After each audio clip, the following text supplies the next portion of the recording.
Hello everyone, I am from the Nepal Literature Festival and today I am more than excited to talk to the writer of this very famous book, Maximum City, Bombay Lost and Found, all the way from New York, writer and journalist Suketu Mehta. Can't wait to hear what he has to say about his book, about his experience at the Nepal Literature Festival 2022 and his amazing journey. Okay, hello sir, good morning, amazing view, it's amazing to talk to you. So sir, you are the 2005 Pulitzer Prize finalist, am I correct? Yes. How did that feel? Good. I was getting off a plane from the Caribbean and my phone was full of messages. It's good to be a finalist. I hope to win it the next time around. Oh, I'm sure. I wish you all the best. So your book, Maximum City, Bombay Lost and Found, you've written about the underbelly of the city of Mumbai. Why Mumbai? So it's not just the underbelly, it's also the overbelly, the middle belly, and other parts of Bombay as well. The parts that get the most attention are my encounters with the gangsters and the bar girls and the cops. I wrote that book because I wanted to go home. I grew up in Bombay, and then at the age of 14, I moved with my family to Jackson Heights in Queens, New York, where there are a lot of Nepalis. Okay. In fact, my favorite restaurants there are a place called Lali Guras and Nepali Bhanshagar, which have great jhol momos. So then I spent 21 years abroad and then came back to Bombay to see if I could go home again. And I just went out and met lots of people, politicians and gangsters and religious, devotees and Bollywood people, including Amitabh Bachchan and Shah Rukh Khan and all the rest of them. I co-wrote Bollywood movies for research for my book. And I spent 7 years writing this book. This one. Amazing. The restaurant Lali Guras you talked about, Lali Guras is rhododendron, which is the national flower of Nepal. Ah, okay. Yeah. So how has your experience in the Nepal Literature Festival been so far? Wonderful. It's been, very well run, incredibly warm and welcoming people. I love it. I hope to be back. Thank you, and we'll love to have you back again. So, sir, I was there in one of your sessions yesterday, and as a literature and journalism student, one thing really took attention, like how in the near future there is a high probability of AI replacing our jobs, like softwares could write things for us. So, as a writer, what do you see? What do you see the future of literature or journalism? So yes, there are these programs like ChatGPT, which are they're like great research engines. It's like Google Plus. What they can't do is reporting. So I can ask ChatGPT, and I did write a paragraph in the style of Suketu Mehta, and it did something about cities, and so it's not great writing, but it's competent writing. That is, it could maybe fool a professor into thinking that their student has written their own essay. What it can't do is reporting. So it can't say report. I can't tell it report in the style of Suketu Mehta. I can't tell a software program to go out and speak to people here in Pokhara. That only a human being can do. To strike up a friendship with people, get them to trust you, tell them their most intimate stories. This is the advantage that real reporters will have over people who just sit in their room and write blog posts. Basically, these AI engines can do blogs, they can do opinions, they can't do reporting. Of course. So, sir, you are an associate professor of journalism at New York University. So, how is it working with young students who are passionate about journalism, and what part of journalism do you like the most? So, my students come from all over the world, including Nepal. And I'm inspired by them. They believe in journalism as a calling. Many of their parents are a little worried about how they're going to make a living. But both of my sons are journalists. I have two sons. They're aged 27 and 25. And both chose to follow in the family profession. That is, they're working in America. Okay. And, there's a big sort of giant war of storytelling going on in the world. There are these populists like Putin and Modi and Trump, and these people they're liars, but they're entertaining liars. They tell a false story well. And the only way they can be fought is by telling a true story better. And this is where we come in, journalists. I train my students to go out and do the research and then write it engagingly in a way which will move people. So that's what my students learn from me and what they want to go out and do, literally to make the world a better place by telling true stories and bringing these stories to a wider audience. Thank you. Of course. So, sir, when we talk about the Press Freedom Index in South Asia, it's problematic in some countries. So, when we look at Nepal, if you look at the statistics, it is one of the highest. I think, if I'm not wrong, the second highest in South Asia.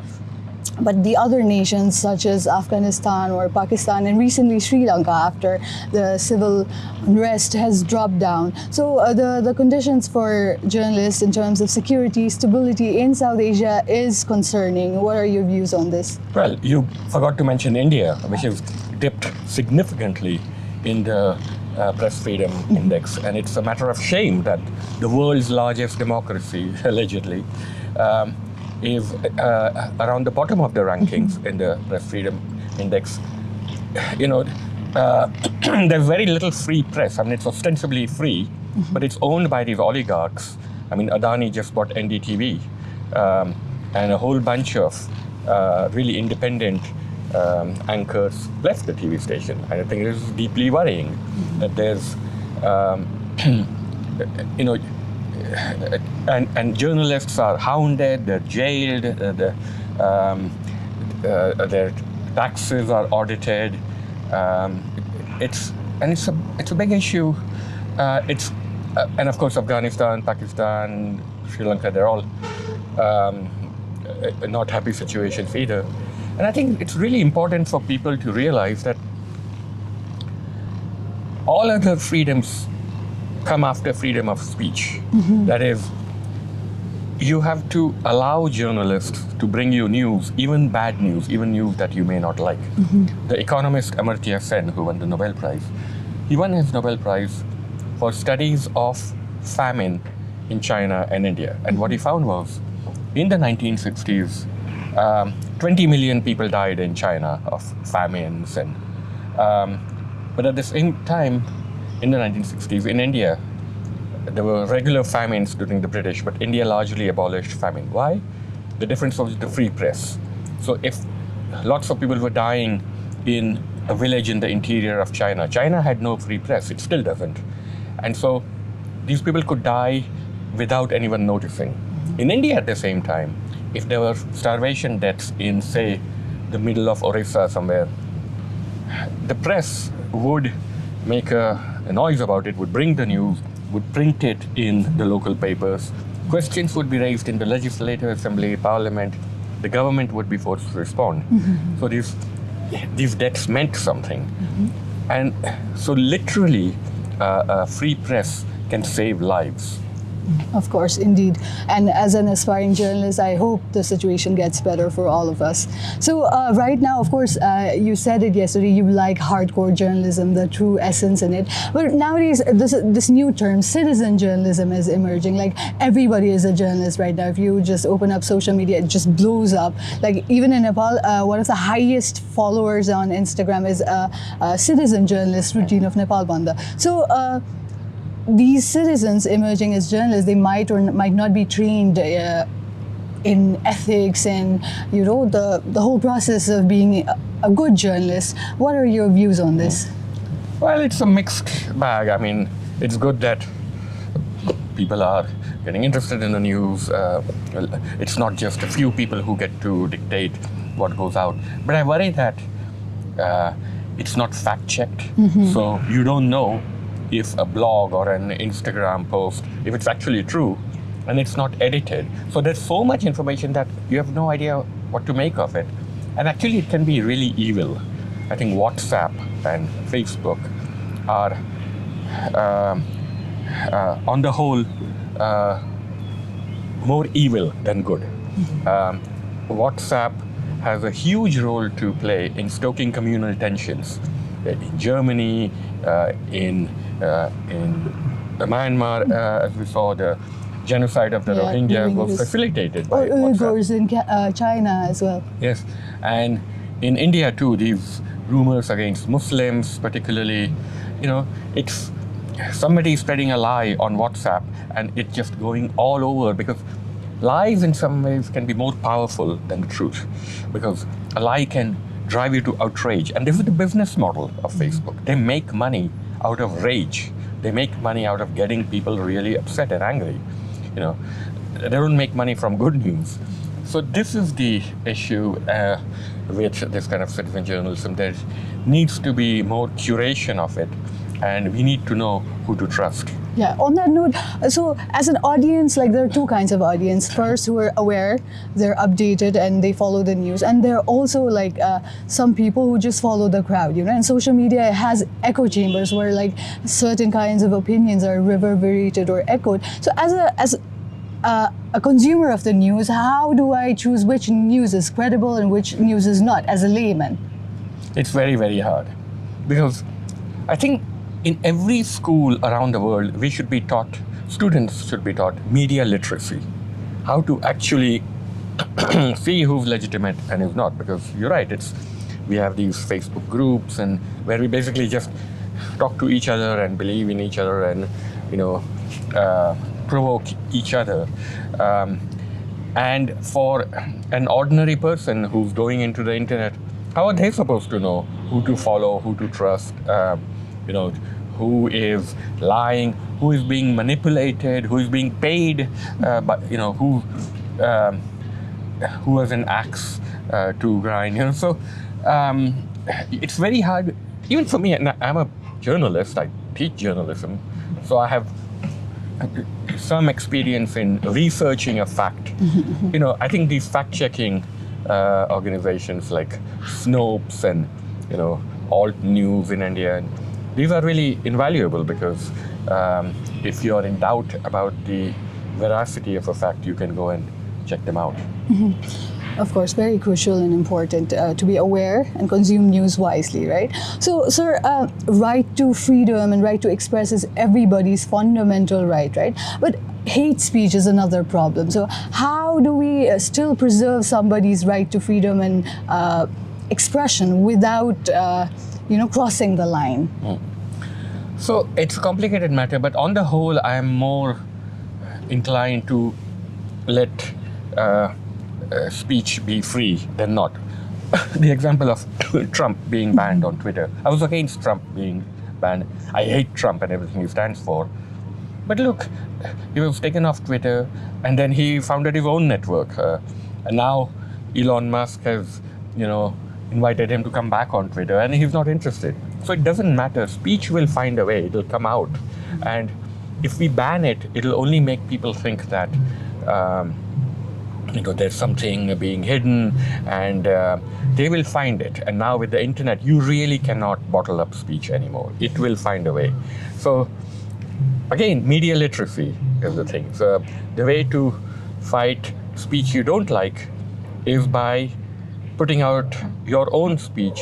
You fight speech with speech. And of course, there are certain limits. The classic exception is yelling fire in a crowded theater. Or if you have someone inciting a riot on social media, that needs to be shut down. But, I would say let people speak, even if it's hate speech, and then fight it with lots of love speech. Amazing. So, sir, today when we talk about journalism, we cannot exclude digital media and the whole electronic medium, like newspapers and the traditional forms of media are almost, I apologize, almost dead, if I have to be blunt. So, hashtag activism is a trend. When you look at hashtags such as Me Too movement or Black Lives Matter or Conserve Nature. So, my personal thesis, because I am a journalism student, my personal thesis is on digital media and the nature conservation crusade of Nepal. So because we're in this environment and nature and whatnot, what role do you think digital media can play in terms of conserving the environment and the earth and the planet? Well, it's enormously important, but you also have to ask yourself, who is it reaching? Who's the audience? And the audience for digital media in a place like Nepal still tends to be fairly elite. The kind of people who have access to cell phones, and I realize now pretty much everyone does, but if you go out in the villages, in the mountains, like, how do you get them to understand the critical importance of saving this incredible beauty that you have been gifted with? Because they also have to make a living. And so, use whatever you have. Use digital media, use print media. I don't think print is dead because there's still people using it. Even in New York, so newer immigrants, minorities, they tend to get a paper in Spanish or Bengali or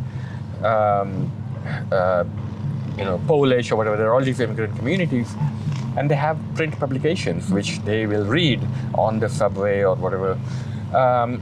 So, of course, the audience for print has diminished enormously in Nepal as in everywhere else. But there can be something, the thing with an online publication is you can just go on and on. Like you can have thousands of words and all kinds of pictures and videos, and the clutter gets too much.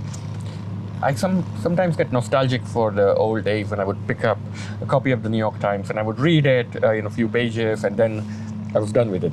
Now I'm scrolling on Twitter and whatever all day long, and sometimes I think all of us have become news junkies, and we should actually put down our phones and go take a hike in the mountains sometimes. Of course. So I was reading through your stories and I found out you're also a cancer survivor. Yes. Can you tell us a bit Sure. about In that? 2009, just out of the clear blue sky, I found out that I had lung cancer. And I've never smoked in my life. So it was a mystery to me how I got it, but luckily I caught it very early, and this is a funny story. I'd cooked a very hot chili. There's a Mexican dish called chili. I made a vegetarian chili, and I put these very spicy habanero chilies in it. And I woke up in the middle of the night with what I thought was I might be having a heart attack, or I had sort of something going on in my chest. So I went to the doctor for the first time in years. And the doctor took an X-ray and found out there was a lump on my lung. And luckily, because it was caught at an early stage, I had a lobe of my lung removed. And I am here standing telling you the story because that chili gave me heartburn and made me go to the doctor. So, eating spicy food can save your life. I wish you good health, sir, and it's amazing to see you fit. I wish you good health again. Thank you. So, sir, do you love movies? Yes, who doesn't love movies? What are some of your favorites? Well, I like the older Bollywood movies. Amar Akbar Anthony is a great movie, which all of India should see again because it's such a hokey, kitschy movie. It makes no sense, but it's such a feel-good movie about what makes India great. Woody Allen's Annie Hall is my favorite movie about New York. Kurosawa. There's a Brazilian film called Neighboring Sounds, which is one of the best movies I've seen about cities. So I see quite a few movies. I've also written a few movies. Yeah, Mission Kashmir, and you've also worked with Meera Nair, apparently big That's fan right. of. I wrote 2 short films for Meera Nair. There was a movie called New York, I Love You, in which I wrote what is the world's first and so far only Jain Hasidic Jewish love story set in the diamond business in New York, starring Natalie Portman and Irfan Khan. Oh my. So I wrote that vignette, and then I did another film for Meera called How Can It Be, which she filmed. And I've written various screenplays over the years, and some of my writing is being turned into movies. Can't wait to watch them. So on this note, I am a big fan of movie myself, and I also want to write. I'm into script writing. But when you look at the context of movies in Nepal, we have amazing, amazing locations, amazing stories. We have amazing technical teams in terms of videography, photography. But what we lack almost all of the times is a solid script. The writing part, a baseline, and I feel that it's because young people who have these new progressive ideas, they don't come into script writing, they're just detached from it. How do we inspire young people out there to get into this and make good movies, write good scripts? Well, it's about storytelling, right? I mean, so what I teach at NYU is I tell my students, look, I can't guarantee that you will have a job when you leave this program. It used to be you went to journalism school and then you got an internship at the New York Times or the Daily News, and then you had a job for life if you got in. No more. But I tell them, if I can teach you how to tell a story, the craft of telling a story, then you might not have a job, but you never lack for an income. Because the base of whether it's journalism, fiction writing, screenwriting, opinion writing, public relations, advertising, the base is storytelling, it's narrative. So what I would say to people who are interested in script writing is, before you learn, the language of script writing is you can learn in a workshop, like how to structure it and so forth. But figure out how a story works. And we in South Asia have some of the greatest storytelling traditions in world history. Our epics, the scriptures, great stories which still engage us today. The writers that have come out of South Asia, I'd say to people, just read. Too many people want to be writers without being readers first. Of course. So that begins really early on. I mean, my grandparents told me stories, and then I just read everything that I could growing up in Bombay in the 1970s. That's all we could do before television has really come along. And I think that is really the foundation of it. I hope that people hear this and follow the path of writing good scripts. It was wonderful talking to you, sir, and Nepal Literature Festival is more than blessed to have your presence. We hope to have you in our future sessions too. So do you have any last messages for our audience? Read books, write books, gather stories, and stories will save the planet. Thank you so much.